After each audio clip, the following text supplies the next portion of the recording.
We're continuing with the Thoreau leaving Walden to find out what happened when he was reading the Bhagavad Gita, and they came and chopped up the ice on page 230. If this continues, he wrote angrily, he will spoil my life for purposes for which I chiefly value it, and I shall be glad to sell it. This is Emerson. Emerson's angry here. Emerson owns Walden Pondary. Thoreau was delighted.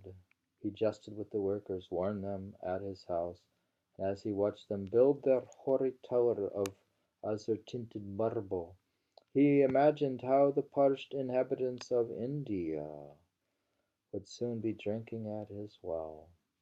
Quote, in the morning I bathed my intellect in the stupendous cosmogonal philosophy of the Bhagavad Gita, unquote. Then go to the pond, quote, my well for water, and lo, there I meet the servant of the Brahmin, come to draw water for his master.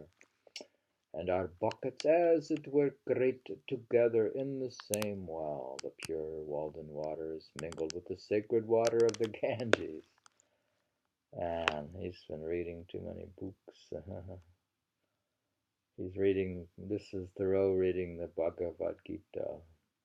By a miracle of modern global commerce, the same miracle that had brought him the Gita to begin with. You see, he wouldn't have the Gita without global commerce. He complains of the global economy. Global commerce. He could now hope to return the gift, uniting the sacred scripture of India with his new modern scripture of New England.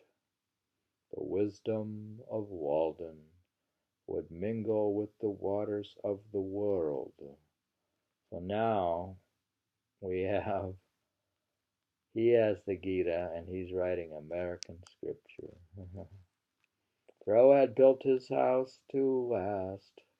It's easy to imagine him living there for the rest of his life, growing old and crotchety. Do you get crotchety when you're old? Crotchety among the pines, indeed. The iconic hermit of American lore lives there still. In our minds, he's still living there.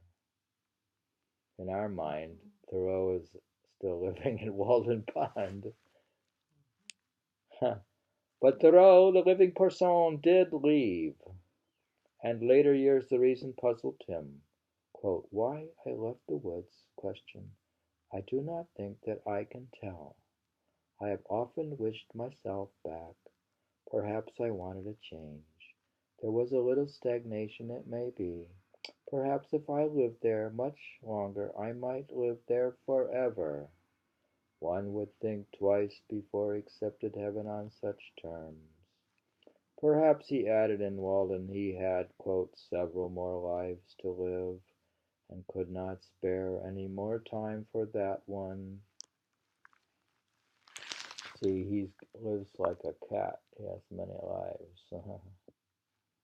That's just one of his lives. Of course, he has many facets, we know. He's a naturalist and a poet and a philosopher and a writer and a handyman and a social activist and anti-slavery. Right? More prosaically, he left because he was called away by someone he could not refuse. Okay. Lidian Emerson. So now we know the woman is the boss. The boss woman called Lidian Emerson. Waldo, that's Emerson's son. I think Waldo was planning a year-long lecture tour in Europe, where interest in, his son, I don't know who, well, it's just Waldo. I don't know if it's his son.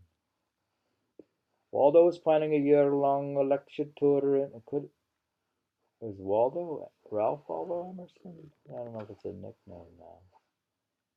You'll have to look it up in the book. Waldo was planning a year-long lecture tour in Europe where interest in transcendentalism and in Emerson himself was growing.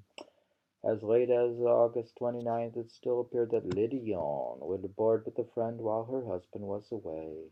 But suddenly she invited Henry to live with her and the children instead. Thoreau's life at Walden had been Emerson's greatest gift to him. If his friends needed a favor in turn, he would say yes.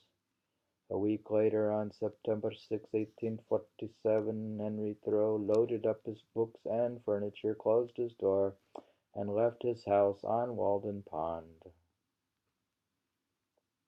All right, that makes sense, right?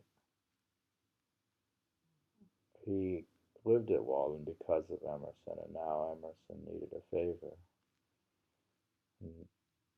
And he had previously lived at Emerson's. We saw that in the movie. Well, we didn't know they were very close. Emerson and Thoreau were literally living together. They were very intertwined.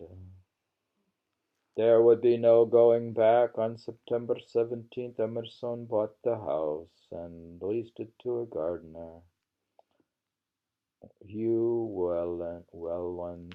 With that done, on October 5th, Henry, Lidian, and Alcott saw Waldo Emerson off at Boston Harbor, sailing for his great trip to Europe.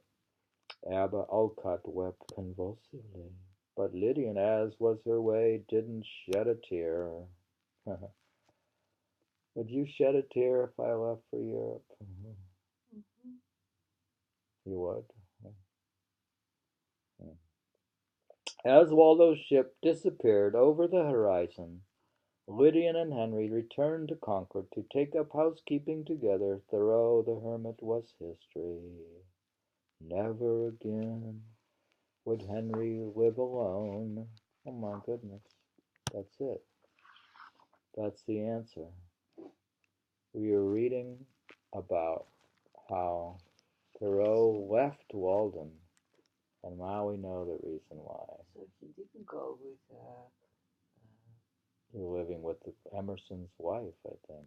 He didn't go with Emerson to Europe. No. He stayed with Emerson's wife to. She wanted him around. Children, Remember, he was a tutor to Waldo Emerson's children. He had been a tutor, so he works with children. Emerson was both a child tutor and a naturalist, and a poet, and a philosopher, and a handyman, and a surveyor. Now you said Emerson was. No, Thoreau was. Oh. But we know that they are two about the same. But all of this came from Mary Emerson, who's the aunt of Ralph Waldo Emerson. So all the credit real credit for transcendentalism comes from Emerson's aunt. So all this white man history is all false. It's all just the women. Mary Emerson takes all the credit. And they just got her ideas from her. She was a mystic. Totally right. All right, we read about how Thoreau read the Bhagavad Gita and went to live with. And that's it. We read to page 271 and we found the answer.